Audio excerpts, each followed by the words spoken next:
Good morning, everyone. I'm Kelly Greene, Minister of Emergency Management and Climate Readiness. I'm coming to you today from Silk Territory. Thank you, everyone, for being here. I'm joined by my colleagues, Ravi Parmar, Minister of Forests, Lana Popham, Minister of Agriculture and Food, as well as Cliff Chapman from the BC Wildfire Service, and Kevin Dunbar, Executive Director of Emergency Response and Recovery Operations. We'll also have other folks on the line later, including my colleague Randy Neal, Minister of Water, Land and Resource Stewardship, as we are still very much dealing with drought conditions too. I want to start by expressing my deepest condolences for the loss of a resident of Meadow Valley who died during this weekend's evacuations.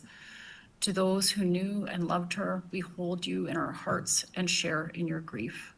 Her loss is devastating. Our hearts also go out to everyone who's been forced to flee their homes and their communities because of wildfires. A home is a place of love, safety, and memories. Most of us can't even begin to imagine how it would feel to be forced to flee our homes, let alone with so little notice. To all those who are under evacuation orders or alerts right now, you are not alone. The province is working closely with our federal government and with local governments and First Nations to keep people safe, informed, and supported. People throughout the province are also stepping up and volunteering to support people and communities. I was just in Kamloops and Vernon, and now in Kelowna. I'm connecting with staff, volunteers, and elected leaders, and I saw firsthand the incredible dedication of emergency services support volunteers and emergency response volunteers. In Kamloops, I met Gord, a volunteer of 20 years who manages the reception center ESS volunteers. His depth of knowledge and deep compassion for those who are evacuated was inspirational to me. And in Vernon, I heard from reception center volunteers and staff who were grateful for the support of volunteers from the Salvation Army. Salvation Army was on site immediately, preparing snacks and meals for volunteers to make sure that those who are caring for others are being cared for in turn. We truly have the most committed and caring volunteers throughout BC working to support their neighbors in their desperate time of need. I want to provide some updates on supports for people evacuated in the Summerland area. For those who are currently under evacuation order, emergency support services are available for those who need it, and people are standing by and ready to help you with your immediate needs. We are block booking hotels and other accommodations in the area. We currently have 1,600 block booked hotel rooms in Penticton, Kelowna, and West Kelowna. We're seeing pickup on that, and anyone looking for a room should go to the local reception center. We also have 1,000 group lodging spaces in these regions as well. We're aware that during the peak of evacuations in Summerland this weekend, the largest evacuation order we've had this year, some evacuees faced delays when they reached out for emergency support services. We've increased resources and staffing on the helpline so we can get people help more quickly. That includes increasing staff on the BC Evacuee Helpline by over 400% and adding and training even more staff to support with providing information and authenticating BC Services Card app requests. 13 emergency support services staff and volunteers have been deployed to help provide support to the local reception center and evacuees in Penticton. The ministry also continues to send emergency management staff to Penticton to support local emergency support services, as well as early recovery and emergency operations. Thank you for everyone's patience, teamwork, and the tireless efforts of staff and volunteers. It's important to mention that many home and rental insurance plans may provide additional resources for evacuees. If you're evacuated, please get in touch with your insurance company as soon as possible so you and your family can access those supports. We know that with climate change, we're seeing a wide range of worsening hazards, including wildfire seasons becoming longer and more severe. That means to stay safe, people should prepare for emergencies year-round. For those who may be at risk of an evacuation in the coming days, I urge you to have a grab-and-go bag packed and ready for each member of your household, including pets. Visit preparedbc.ca for information about what should be in your bag. Stay informed through emergencyinfobc.ca and through information provided by your local government or First Nation. and create an emergency support services profile online at ess.gov.bc.ca and download and register through the BC Services Card app. Also remember, reach out to family and friends that you can stay with if you're told to evacuate. I'm hearing that some people under evacuation alert have been showing up at reception centers to pre-register for supports. I'm asking, please only go to the reception center only if you're under evacuation order. If you're pre-registering, please do so online at ess.gov.bc.ca and download the BC Services Card app. I've had messages from people all over the province, country, and the world asking how they can support people and communities impacted by wildfires. We're asking people who want to help evacuees and communities to make a financial donation to a trusted local organization. While I recognize that some would prefer to donate goods or services, cash donations are the most effective way to get help to people in need quickly. I'm grateful for all of the ways that people throughout the province are stepping up to support each other through this wildfire season, including people taking in a friend's pet or neighbors comforting neighbors at evacuee reception centers. As a province, we are so appreciative of emergency personnel and volunteers working countless hours to support people. And to the brave firefighters from here and around the world who are working around the clock to protect lives and communities in BC, their courage and commitment continue to inspire us and offer reassurance to communities facing uncertainty during this wildfire season. Thank you. I'll now pass it over to Minister Parmar. Thanks very much, Minister Greene. Good morning, everyone. My name is Ravi Parmar, and I have the honor to serve as British Columbia's Minister of Forests and the Minister responsible for the BC Wildfire Service. In a moment, I'm going to turn it over to my colleague, Cliff Chapman, the Director of Operations for the BC Wildfire Service, to provide you an operational update on the wildfire situation here in British Columbia. But before I do, I also want to join Minister Greene acknowledging how challenging a time this is for British Columbians. As of this morning, there are over 101 active fires across BC, with 3 additional starts in the last 24 hours, while also 58 that have been declared out in the last 7 days. In total, this wildfire season, as of this morning, we have 904 wildfires impacting 390,000 hectares burned. One piece that I want to acknowledge this morning is the hustle, determination, and resiliency of our wildland firefighters.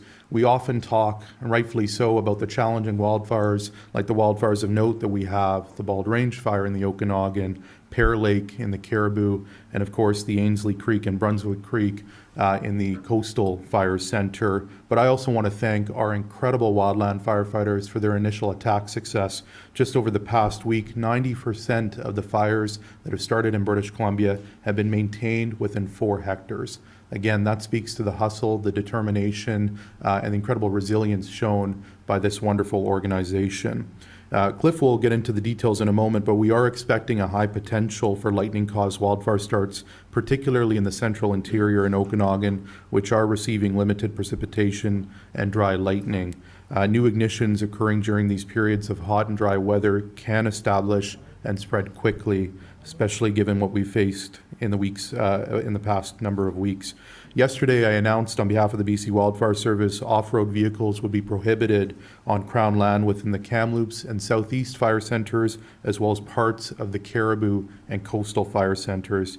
Given the scope and scale of fires currently burning in British Columbia and the elevated danger ratings in many southern regions of the province, this prohibition is being put into place to further protect people in a challenging period of time. I've had some people reach out since this announcement yesterday, expressing whether this was something that we needed to do, and some expressing that this was unnecessary. I would say that wildfires are unnecessary. We can't afford a human-caused wildfire right now. Now is the time for all of us in British Columbia to dig deep and to do our part. I was really touched last night. I know many watched the public town hall event participating BC Wildfire Service officials, as well as the regional district of Okanagan-Similkameen. And I was really touched by Mayor Doug Holmes, the mayor of Summerland's comments, when he said, and I quote, "People's patience are going to start to wear thin. We know that, but we can't lose sight of who we are. We need to keep helping each other." I know that that's a message that he relayed to his constituents in Summerland, but I think it's a message that can be relayed to every British Columbian as we face a challenging wildfire situation with no doubt challenging days ahead. I want to take a moment to directly speak to the people out there fighting these fires, our incredible wildland firefighting professionals. To every member of the BC Wildfire Service, thank you. I know these two words don't come close to expressing what British Columbians are feeling right now. I know you are exhausted. I know you are working long days in extreme heat, surrounded by smoke and difficult conditions and somewhat dangerous conditions. Many of you are hundreds of kilometers away from home. Your families are waiting for you, your kids are waiting for you, and still every morning you put your gear back on and head out again to serve this province we love. I want every firefighter, every person supporting this response to know that British Columbians see you and we stand with you. We see your courage, we see your sacrifice, and this response goes far beyond the BC Wildfire Service. Structural firefighters are leaving their own communities and families to protect someone else's. Pilots and aviation crews are taking to the skies in incredibly demanding conditions.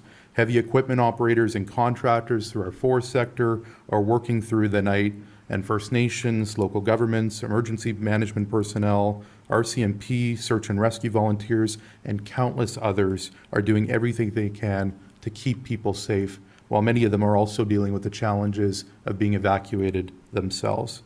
And firefighters have traveled across Canada and around the world to stand shoulder to shoulder with us. Some of them arrived in British Columbia knowing that they would be heading almost immediately into some of the toughest conditions we have faced this summer. This is something I know British Columbians will never forget. When others have needed help, British Columbians have always answered the call, and today people from across Canada and around the world are answering ours. And that includes 102 wildland firefighters from Costa Rica that will be arriving on August 13th. To every one of them and to their families who have sent their loved ones here to help us, thank you. You are now part of our team, and British Columbians will never forget the sacrifice and the fact that you stood with us in our time of need. I also want to take a moment before I turn it over to Cliff to thank British Columbians as well. I know that people are tired. I know that there is anxiety when you see smoke on the horizon, and I can only imagine what it feels like to receive an evacuation order and suddenly have to decide what you can fit into your vehicle before leaving your home behind. For some British Columbians, that is the reality today. So please look out for one another, check on your neighbors, check on seniors, and people who may need some extra help. If someone has been evacuated, offer them a meal, a place to stay, a phone charger, or simply someone to talk to. Those small acts matter, and please listen to the people working to keep you safe. If you are placed under an evacuation alert, have your go bag ready. Pack what you need, know where you are going, and make sure your family is prepared. And if you receive an evacuation order, please leave. Don't wait to see what the fire does. Don't put yourself, your family, or first responders in a position where they have to risk their own lives to come and get you. And I need everyone in British Columbia to be extraordinarily careful right now. One careless action can start another wildfire. One spark can put another community at risk. And one drone flying near a wildfire can ground the aircraft our firefighters are desperately relying on. Our crews have enough fires to fight. Please don't give them another one. I'll now turn it over to my colleague, Cliff Chapman from the BC Wildfire Service. Good morning, and thank you, Minister Greene and Minister Parmar. My name is Cliff Chapman. I'm the Director of Provincial Operations for BC Wildfire Service. I wanted to take a little bit of time this morning before we get into a couple other updates and take questions, just to talk about a few pieces that we've been getting lots of questions on, both at the regional level in our fire centers as well as provincially at our headquarters here in Kamloops. So I'm going to address a few pieces around human-caused starts. Then I'm going to give a brief operational update on our larger fires on the land base. And again, I want to stress that more tactical operational updates are available on our webpage, and you will receive that from the incident management team on those sites. But I will do a quick overview to give people a sense of what we're dealing with. And then finally, I'll touch on weather that we're forecasting for the next 3 to 4 days, which comes with a little bit of relief, but also I think a little bit of a caution for British Columbians as we enter this next sort of weather pattern that's setting up starting today and will translate for the next few days. So starting with some questions we're getting on human-caused fires. I want to start with the kind of the most prevalent one, which is we're getting a lot of questions about arson and intentionally started fires. I just want to start by saying over the last 10 years, roughly 4% of our fires have been suspected intentionally started, which is far too high of a number. In particular, given the conditions right now, we are very concerned, as are the members of the public that are kind of reporting this through the mainstream media as well as social media. We are extremely concerned about intentionally set wildfires anywhere in the province at any time. But given the conditions that we continue to speak of, we are obviously more concerned right now. We have seen the devastation of wildfires in this province. We have seen the stress that it puts on our agency, RCMP, fire departments, local governments, and obviously the thousands of people who have been impacted by wildfires this summer. We work closely with the RCMP on all human suspected starts, in particular intentionally caused wildfires, and we are partnering with Crime Stoppers. So if you would like, or if you have seen something around one of our fires, or you see something in the coming days that you think is suspicious, please report it to your local police department. And if you want to stay anonymous, then please call Crime Stoppers, as we've already had contact with them and they are expecting calls potentially around this. Just want to get the number right. It's 1-800-222-TIPS. So if you have anything you want to report, please do so. The next thing I want to address, and it ties in with what Minister Parmar discussed already. We put in an off-road vehicle ban yesterday effective at noon. We did so very intentionally in areas that are under a high fire hazard and or where we have seen a significant number of resources supporting another center or another part of our province. We specifically put it in the southern part of the Caribou Fire Center, the eastern portion of the Coastal Fire Center, all of the Kamloops Fire Center, and all of the Southeast Fire Center. We do not take this decision lightly. We understand that there is an inconvenience of making a decision of this magnitude on the land base, but as we have been discussing for weeks, the conditions are so extreme right now that we cannot afford another unintentional human-caused wildfire. So we will continue to monitor the conditions out there on the land base. We will continue to look at those 4 areas, again, Southern Caribou, Eastern Coastal, Kamloops, and Southeast. And should there be significant changes in the weather pattern, we will reassess where that prohibition is and likely make adjustments to it in the days or even weeks ahead. We have seen explosive fire behavior on all 4 of our large fires, which I'll speak to in a second, and that was part of putting the ban in yesterday. We have seen the impacts of just drought-driven wildfires. We are not seeing significant wind on our fires in the last 48 hours, but we are seeing significant growth, which speaks to the dryness and the drought conditions that we are facing in southern BC right now, which is why we put the off-road vehicle prohibition in place yesterday. I just want to transition now to provide a brief update on some of the fires around the province. I'll start with the Bald Range wildfire in Summerland, which obviously many people have seen and heard about in the news, and obviously is very, very challenging for all agencies that are responding, including the BC Wildfire Service. It is also obviously extremely challenging for all residents who've been evacuated, and we recognized and we heard even last night that people obviously would like to go home. They would like to see the extent of the damage, and we are working around the clock on the Bald Range fire to try to establish control lines, to try to establish tactics that can allow the safe return home. That is what we do on all of our fires. But even last night, without much wind, we were seeing very challenging conditions and quite significant growth in some areas of that wildfire. The same could be said as we move over to the west and we look at the Brunswick complex. We saw multiple heads on that fire into the evening last night, moving towards the highway corridors, including the Coquihalla and up towards Highway 8. We continue to be challenged by steep terrain on that fire, but we continue to deploy resources on all aspects of that fire to try to control it. Similarly, we are putting in control lines, looking at options that we can try to secure and not let that fire spread anymore towards where there are obviously communities and up and down that highway corridor, both the Coquihalla, Highway 5, as well as Highway 8. Moving further north into the Big Bar complex, we are seeing some changes to alerts and orders on that fire, primarily limiting and reducing orders and alerts. However, I want to stress that those may come back on, and we continue to see significant fire behavior on parts of that fire, but we are also having some success on that fire with our suppression tactics, as they have had slightly lower temperatures and slightly higher RHs in the last number of days. I also just want to mention that we also have a complex of fires in Manning Park. We have a fire out in the Chilcotin, which is in the Western Caribou, and we have a number of fires in the Southeast Fire Center. All of those fires have resourcing on them. All of them are still challenging our suppression efforts, but we have been having some success at putting in control lines and at establishing what we would call like a wet guard, trying to push in towards the center of those fires.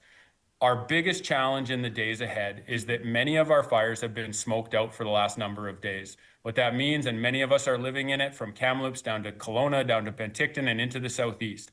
We have had very, very poor air quality. The smoke is sitting in the valley bottoms, and that smoke, albeit very difficult for us to live with, is also helping suppress the wildfires. It is helping to ensure that the wildfires do not receive clean oxygen.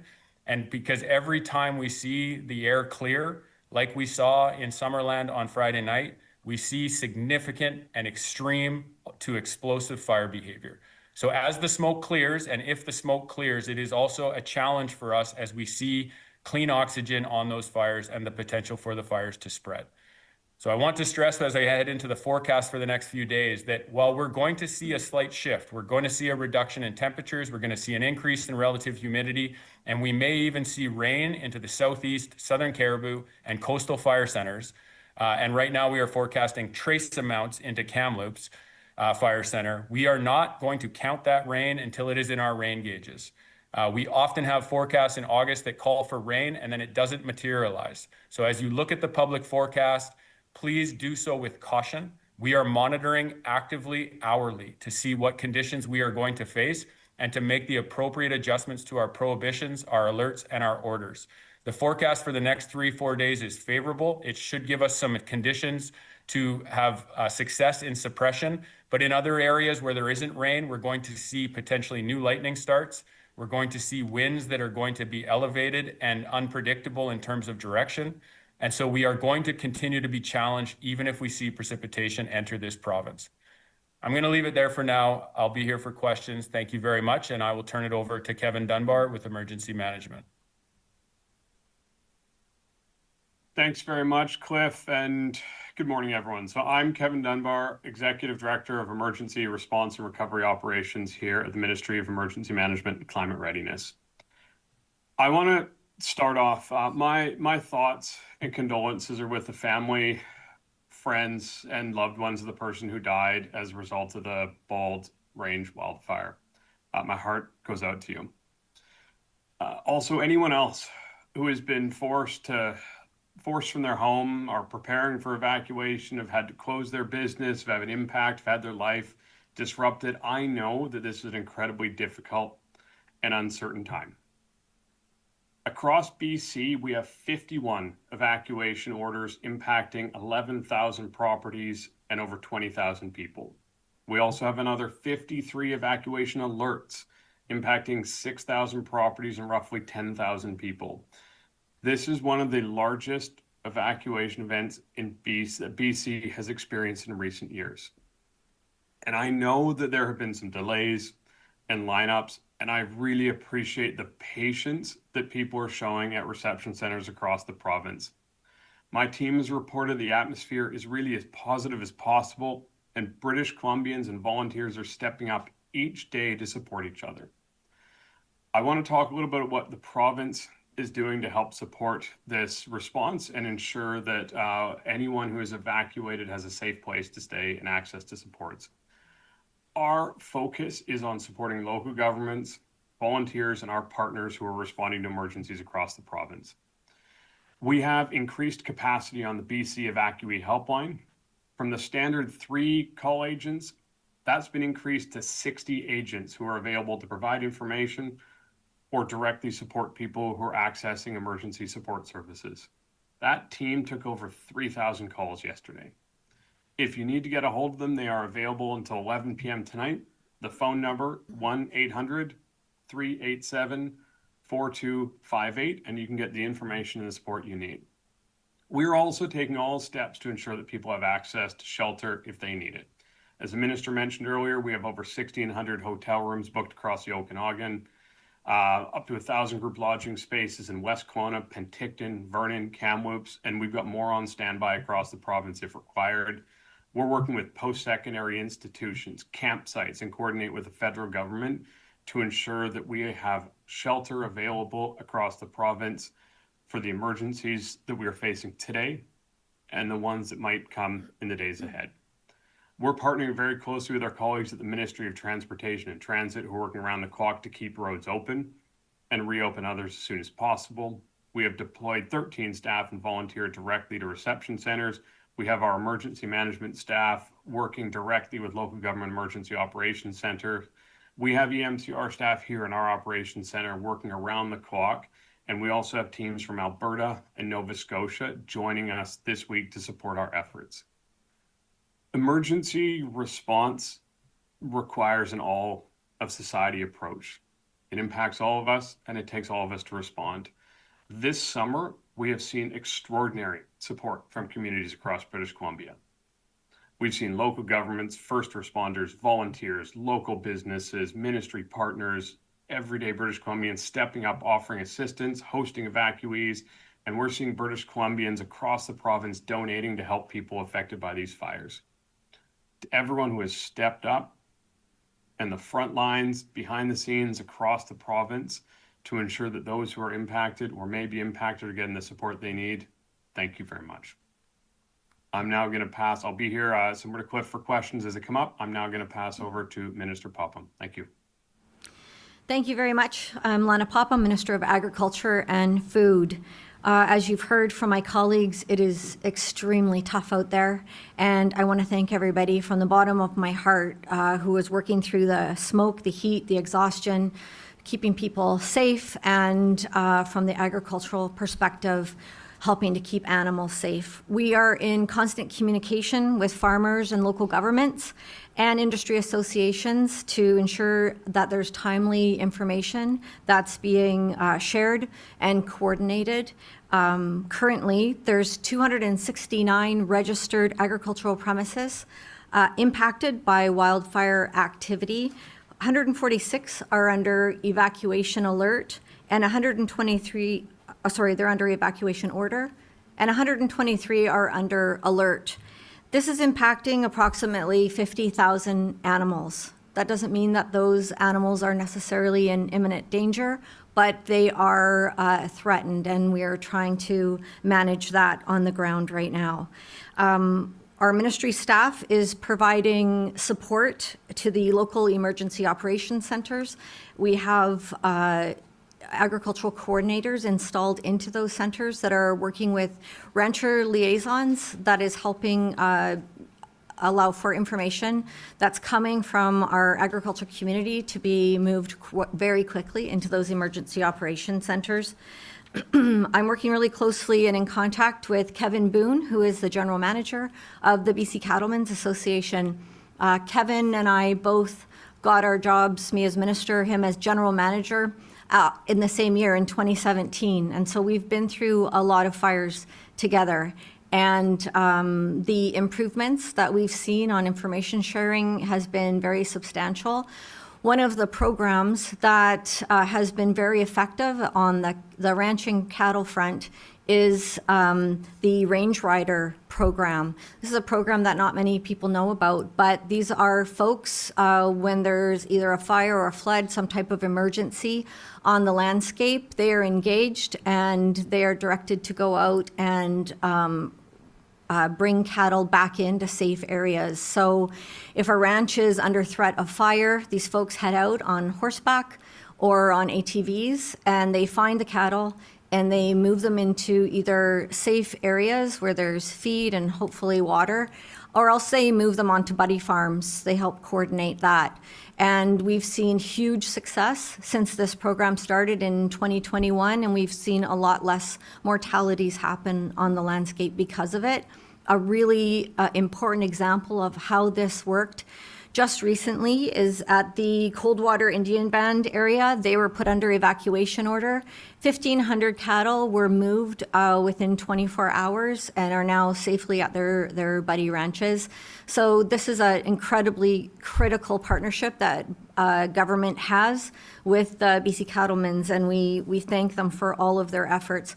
I'd just like to add that the reason why this program works is that these are trusted folks on the ground. They know the landscape really well, they know the behavior of cattle really well, and often they know the ranchers really well. So there's a real trust factor there, which in an emergency is also really, really important. We have heard that the regional district has just started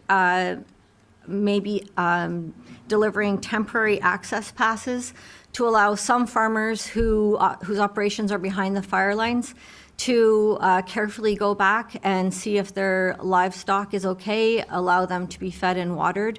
But right now, those decisions on who's allowed back behind those lines is really made through the regional district, and obviously human safety is of utmost importance. But we know how difficult it is for folks to be kept away from their farms, and so we are working on that and making sure that those decisions are made as quickly as possible. The access back to farms, of course, is not guaranteed.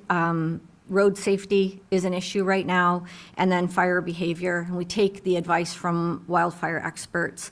But I can say that the emergency partners that are working together and using an agricultural lens is making all of the difference in this fire, even though the fire is very unpredictable. We're also seeing very urgent situations with our orchardists, our vineyards. The smoke is affecting the crops for sure, and there's soot. Right now it's peach season up in the Okanagan, and the farmers that have worked all year to bring in that harvest are now being kept away from those orchards. And so they of course, support all the efforts being made on the firefighter front, but they're right now just heartbroken to see their crop rotting in the orchards. But they know that public safety is of utmost importance and also the #1 priority. We are receiving reports of some livestock losses, significant impacts to farms, ranches, and vineyards around irrigation, infrastructure, and fencing. Those are issues that we're going to have to address over the next coming months. The full extent of damages, sometimes after a fire of this magnitude, we don't really know until later in the fall. When cattle go out from their home ranches in the spring, they go out onto crown land, rangeland, and they stay out there until either the food is gone or they start to get a hint of winter, and then they automatically go back to their home ranches. Often in a fire situation like this, we can't keep track of all the cattle out there on the landscape. And sometimes ranchers in October will see the cattle coming down the road, coming home. And so we're really hoping that we're going to see that at the end of this difficult situation. I've been Minister of Agriculture first time in 2017, and I've got a very good trap line of folks out there. And so I just want to say thank you to everybody who's been contacting me and giving me information that I can pass on to my team. But I also want to thank British Columbians, and I think the agriculture community feels very supported, and we're going to get through this. Thank you. I'm going to pass it back to Minister Parmar. Great, thanks very much. Before I turn it over to Carol to facilitate questions from the media, just also acknowledge, in addition to those who've spoken, we have our colleague Randy Neal, Minister of Water, Land and Resource Stewardship, Connie Chapman, the Executive Director of the Water Management Branch in the Ministry of Water, Land and Resource Stewardship, as well as Jeremy Oden, the Director of Emergency Management at the Ministry of Agriculture and Food, and Staff Sergeant Chris Clark, who is a Senior Media Relations Officer at the RCMP. Thank you, Minister. A reminder to reporters on the line, if you'd like to ask a question, please make sure you are not on mute or speakerphone and press *1 to enter the queue. You will be limited to 1 question and 1 follow-up. And it's time now for media questions here in the press theater. We will start with Keith Baldry, Global News. Thank you. Question for Minister Neal. Could you walk us through the drought situation in terms of, we've heard stories of people concerned about their potential loss of drinking water, the impact on irrigation, and also just basically allowing livestock access to potable water? What's the situation? Thanks, Keith, and thanks, everyone. I just want to reiterate what my colleagues have said regarding the safety of everyone in British Columbia, the loss of life, loss of animals, as Minister Popham mentioned, and the importance of us working together to get through this. Drought continues to intensify all across the province, but particularly in the Okanagan, the Nicola, and the Thompson regions. We know that drought is caused by multiple factors: a lack of snowpack, a lack of spring rains or summer rains. And as Cliff Chapman has said, we know that the worst fires burning in BC are in areas of severe drought. And in the Okanagan, the Bald Creek or the Bald Range fire, the Bradley Creek fire, the Kilpittick fire near Fintry, those are all on Okanagan Lake, and Okanagan Lake is recording its lowest levels ever since the province started recording those lakes. And so if we don't have significant recharge in those areas, in those watersheds, we will start next season in potentially an even worse situation than we are this summer. So it's critical that we do our parts this year to really ensure that we conserve water as much as we can, understanding that we are in a wildfire risk in many parts of the province, and we need to do the best that we can to keep our homes and structures safe as well.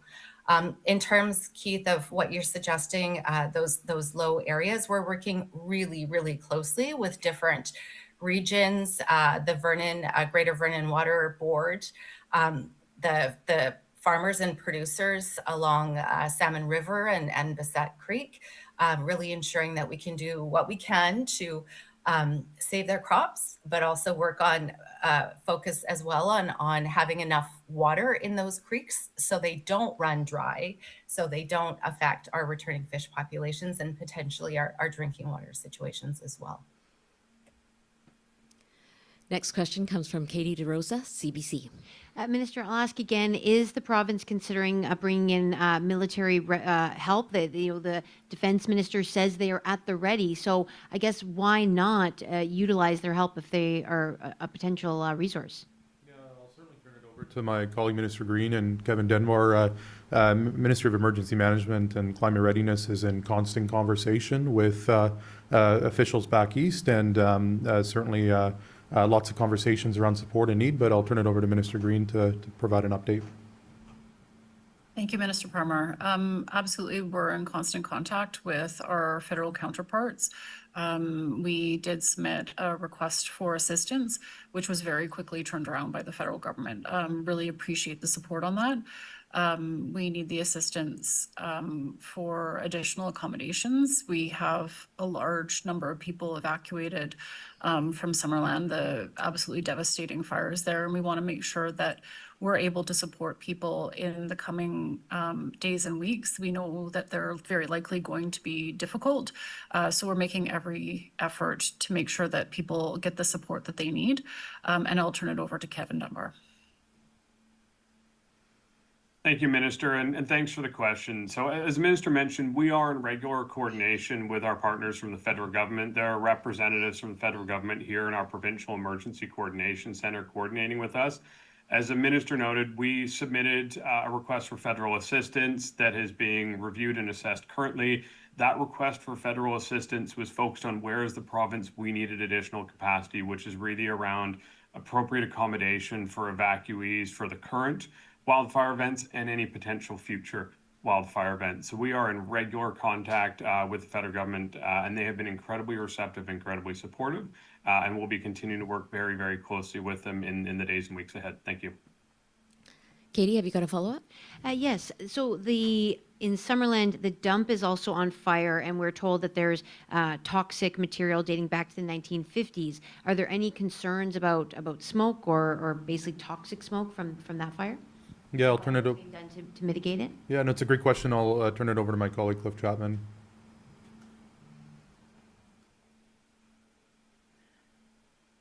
Yeah, thank you for the question. And emergency management and climate readiness may also want to add to this. From a wildfire perspective, when you see other combustible materials outside of just, a forest burning, we obviously have great concern about what is in the smoke and what might be present in that toxicity of that smoke. That is why we partner so closely with rural or with regional fire departments, with municipal fire departments who have the breathing apparatus, who can potentially take the safety measures required to go and still protect people's properties, still work on suppressing that wildfire. And obviously from our perspective, it is a big concern for the BC Wildfire Service because we don't have the same breathing apparatus as fire departments. But again, I'll stress our relationship over the years and our continued partnership with municipal departments and the Fire Chiefs Association of BC have allowed us to have this wonderful partnership where we do have folks, firefighters that can and will do suppression in those areas. Kevin, not sure if you have more to add. Thanks very much, Cliff. And it is something that we are really, really aware of. And I think in that particular sense, and air quality across the board. So that's something that Cliff mentioned earlier as well around just air quality and health impacts. So we are really in close coordination with both the Ministry of Health and regional health authorities around air quality overall. And we're also in regular conversation with the Ministry of Environment around any hazardous debris as well. So this is something we're really, really well aware of. As Cliff mentioned, there are incredibly highly trained wildfire and municipal fire departments that are responding to this. And this is something we're going to have to be looking at both as part of the emergency response, but also something we're going to have to really turn our attention to as we move into recovery, long-term recovery, and ultimately trying to get people home as quickly and as safely as possible. Thank you. Our next question comes from Wolfgang Deppner, Canadian Press. Yeah, hi, good morning. Thank you for taking my question. A question regarding the investigation concerning the Bald Range fire. I see Chris Clark, Sergeant Chris Clark is on the line here. What, if any, updates can RCMP give regarding the ongoing investigation into the cause of that fire? Thank you. Thank you, Wolfgang. So it's very early days. I think that certainly this particular fire is being treated as suspicious as every fire is until proven otherwise.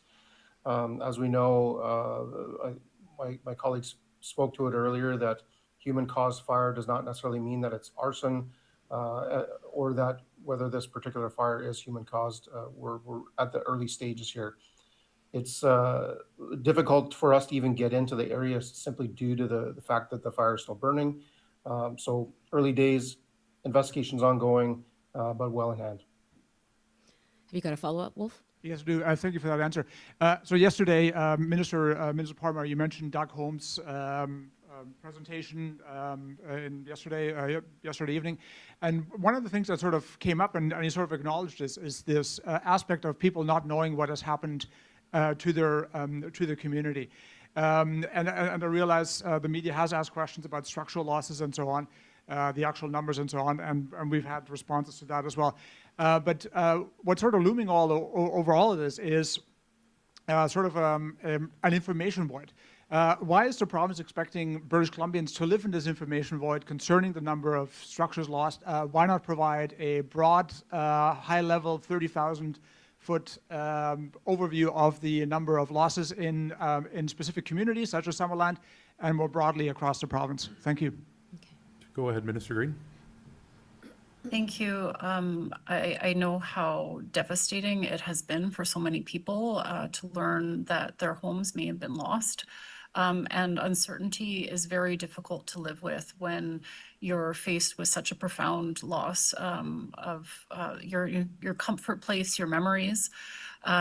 We want to make sure that we're contacting people responsibly. And part of that is waiting for a safe time for inspectors to get in to understand and assess the condition of people's homes. We have used heavy urban search and rescue in situations like this, and I expect that they will be tapped again. They have the equipment to safely re-enter these areas and the knowledge and understanding to be able to do assessments of people's homes. I wouldn't want somebody to find out that their home had been lost on TV or on social media. It's an incredibly difficult thing to learn of. We want to make sure that people are being contacted directly, and that work is led by our local government and First Nations partners who have relationships on the ground with people in their communities. As soon as we're able to do these rapid damage assessments, we will, of course, get information to people. I totally empathize that the uncertainty is just really incredibly hard to sit with in moments of profound loss, and we will get information to people as soon as possible. And perhaps I can turn it over to Kevin Dunbar as well. Thanks very much, Minister. And I just want to reiterate, I completely understand why people ask this question and why this question keeps coming up. If you've been evacuated, of course you're going to want to know what's happening with your house, your home, your property, your business. It's an incredibly uncertain time. And I understand that information, that lack of information, can be incredibly stressful. I think what's also important to keep in mind is that this is still an active wildfire situation. There is still risk, there is still danger. And when it is safe to do so, local governments will undertake rapid damage assessments. As the minister mentioned, we partner with the City of Vancouver's heavy urban search and rescue to do that in hazardous locations. There are other ministry partners that we have that can support local governments with their rapid damage assessments. But ultimately, sharing this information can be incredibly sensitive and needs to be done in a thoughtful way. So our local government partners, local authorities, First Nations will conduct these damage assessments when it's safe to do so, and they will share that information with the impacted people through their channels and ensure they're doing that in as thoughtful way as possible when they're ready to do so. Thank you. If I can just briefly add, I also want to provide an opportunity for us to thank BC Hydro and Fortis BC. In the case of the Bald Range fire, there's obviously impacts to power, and so in the case of this fire, but also other fires, I think of the Pear Lake fire in Clinton, British Columbia. My thanks on behalf of British Columbians goes out to BC Hydro and Fortis BC for the work that they're doing in partnership with emergency management and local government officials to be able to bring back power to many of these communities as well.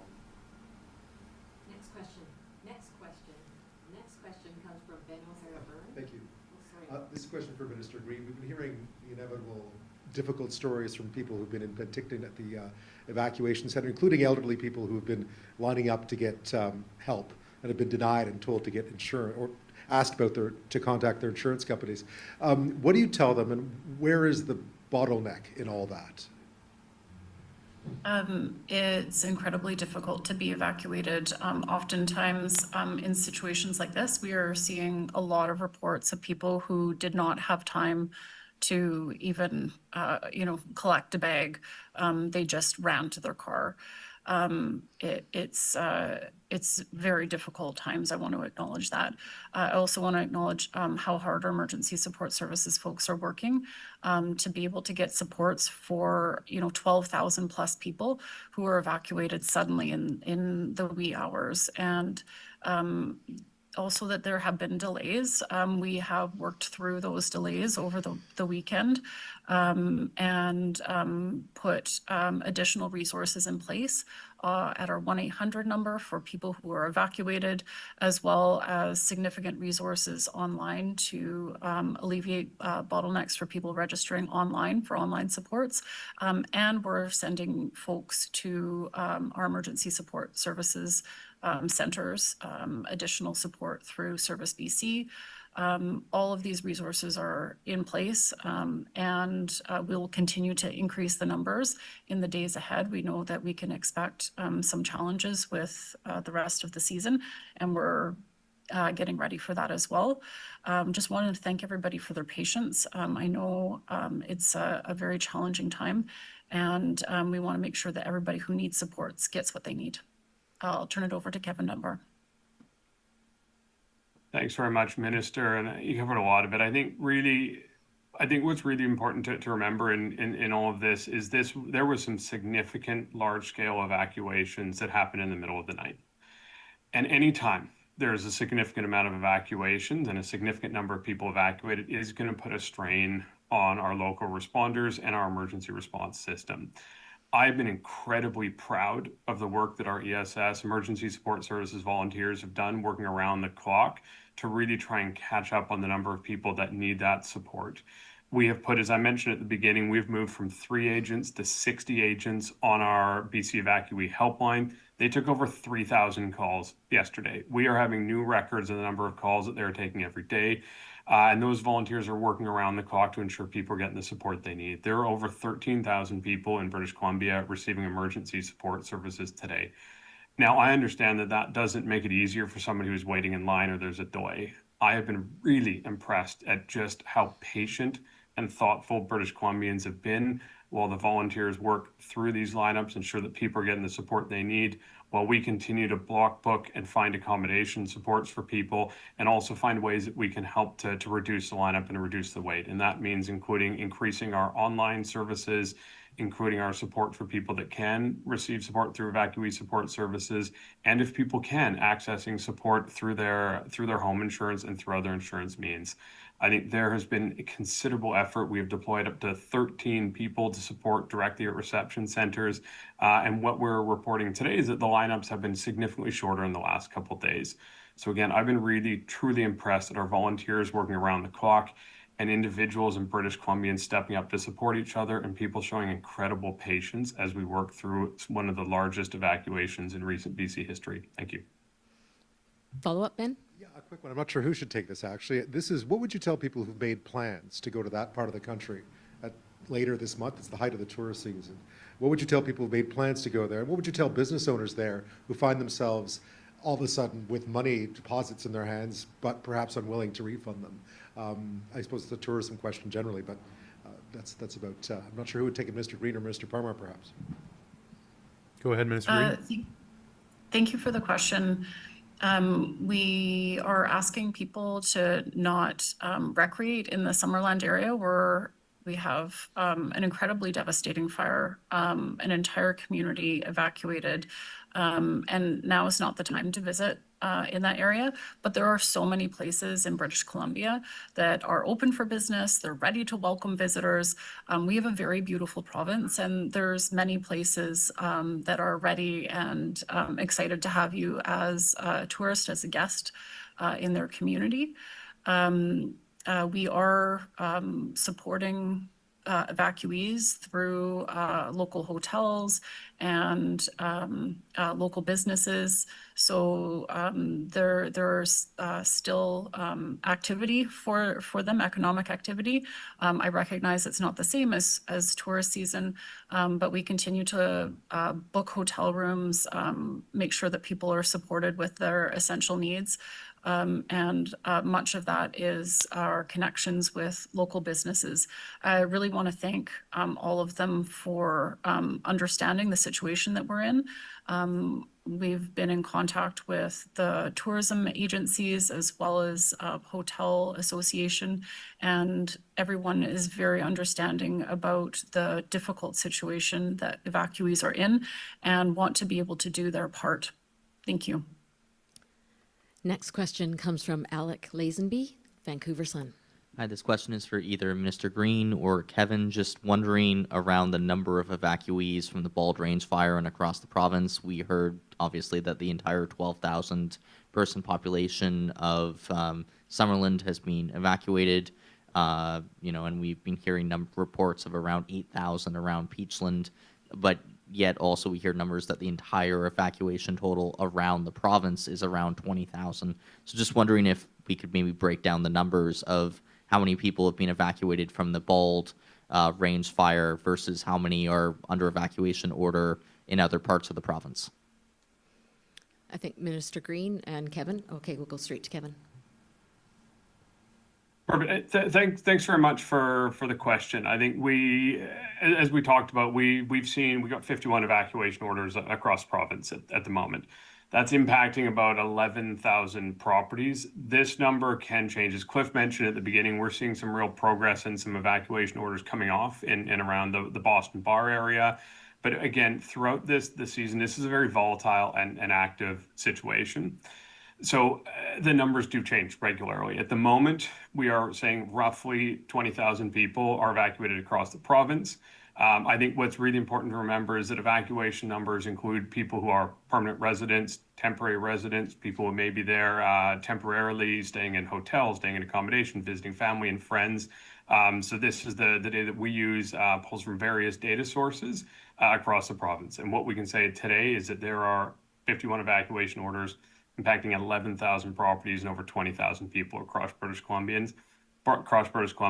And I think really what's important, I think these numbers provide orders of magnitude, right? Whether there's a single home or 11,000 homes, it's incredibly disruptive to those individuals.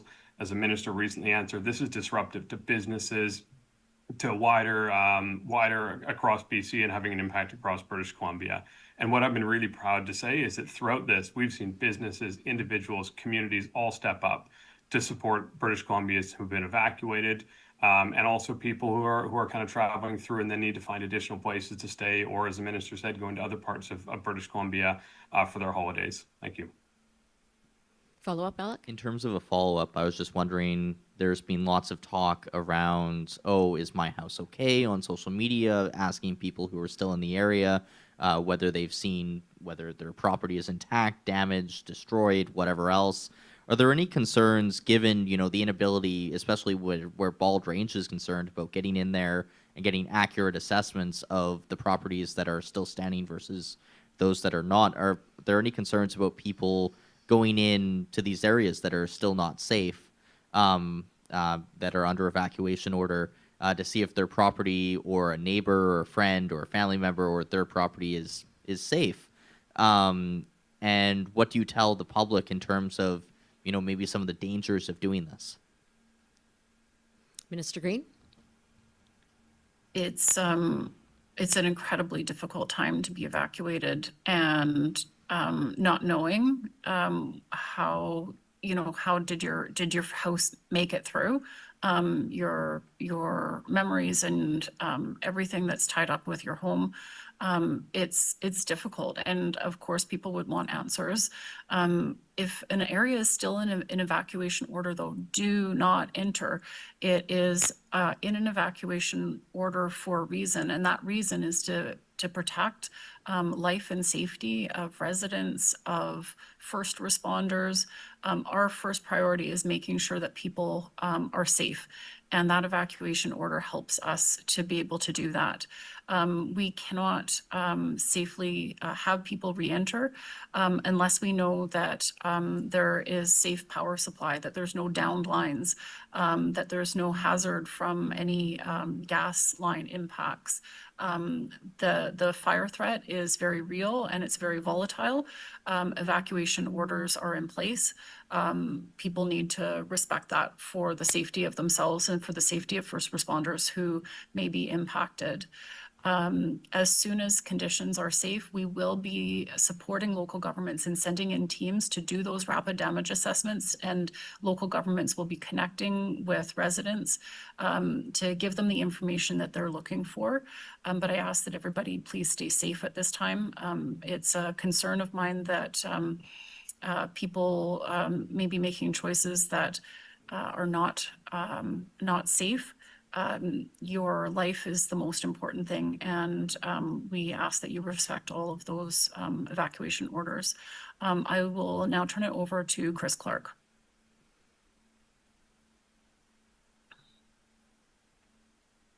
Thank you, Minister. Just to kind of reiterate, it's very important that people stay out of the areas where an order is in place, not only for their safety, but for the safety of first responders who may be required to rescue you if that's the case. However, it can also, bring resources away from fighting the fire as well. You would be subject to arrest in an area that an order is active. As we saw on Sunday, fortunately, we haven't seen any reports of criminal activity. However, you would be subject to arrest and brought out. So once you're out of the order area, you're not allowed back in, and that's for everybody's safety. Okay, our next question comes from Mark Page, Black Press Media. This question is for Cliff Chapman or Minister Parmar. Just want to get an update on like how taxed are BC wildfire resources right now. Obviously we've got lightning in the forecast, dry lightning in the forecast. Do we have all availability of all of our initial attack crews? Are some of them already deployed onto fires? Is fatigue starting to be a factor? Are personnel starting to be rotated out for a break, or is it still all hands on deck? So just looking for a general update on resources as well as answers to those questions. Go ahead, Cliff. Yeah, thank you very much for the question. Really actually appreciate this question because we have been running quite strong now for a number of weeks. We've had significant fires on the land base for a number of weeks. And I think one thing that maybe isn't as well known across British Columbia is that we obviously have a significant amount of resources in response that are actively engaged on all the fires that we speak about on these updates and that you see on our app. We also have another source of resourcing, which we call preparedness resourcing, which are available. And you mentioned some initial attack. We have helicopters. We have obviously our air tankers can do both, working on our current fires as well as be available for the new ones. So from a preparedness standpoint, we do have all the resources we need across the province. We have had a challenge with detection lately just because of the smoke. But I do want to stress, and I love the way you framed the question. Yes, our people are tired. Some of them have been going for weeks, and these are high stress events. The decisions that they are making, the actions that they have to take are in some cases, as we learned with the Summerland fire or the Baldface fire, they are life and death decisions. And that is stressful for our program. And I think it is stressful for the other agencies that are involved as well, including the RCMP, structural fire departments, local governments, EOCs, et cetera. So this is partially why we called in for additional resources as early as like 3-4 weeks ago to get the train started on having resources coming into BC so that we could rest the BC resources and ensure that we were ready to continue to fight the fires we have and be ready for the fires that we don't have, but they could potentially pop up with lightning and or other human-caused fires. So, we take the staff's mental health, physical health, and emotional health very seriously in BC Wildfire Service. We have lots of programming in place to offer that support to our staff.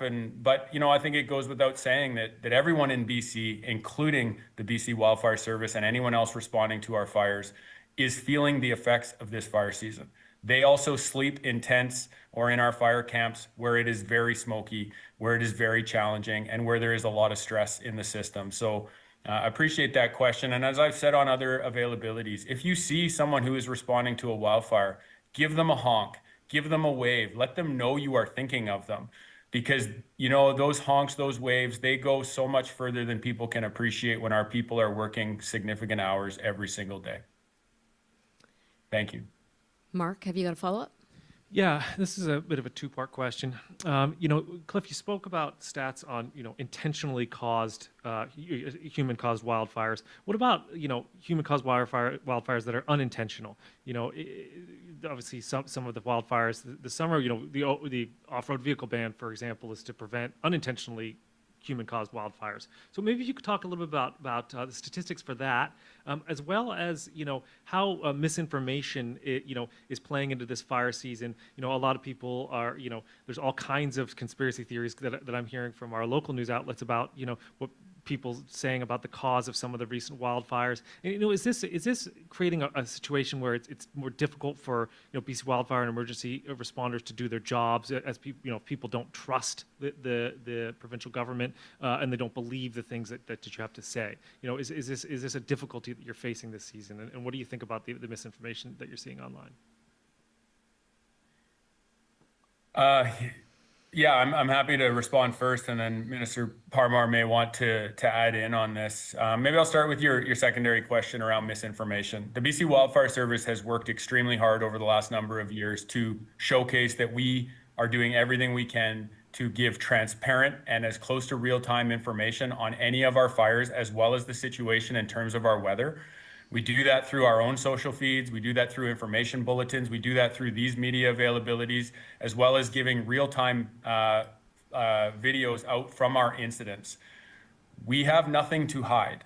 We are an extremely proud organization that is doing everything we can to try to protect the homes in British Columbia, the people of British Columbia, and get people home who are evacuated. The conditions are very challenging. And when you add to those conditions by having misinformation on social media, our people are impacted by that.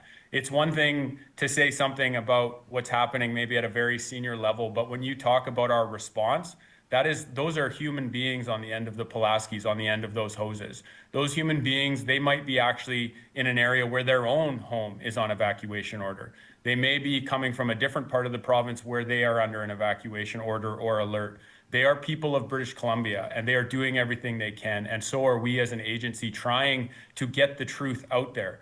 Just like last night's availability in Summerland, where we opened ourselves up to a town hall. We want people to know what's going on. We want people to know what they can expect, and we want to be truthful with everyone in BC about what we face.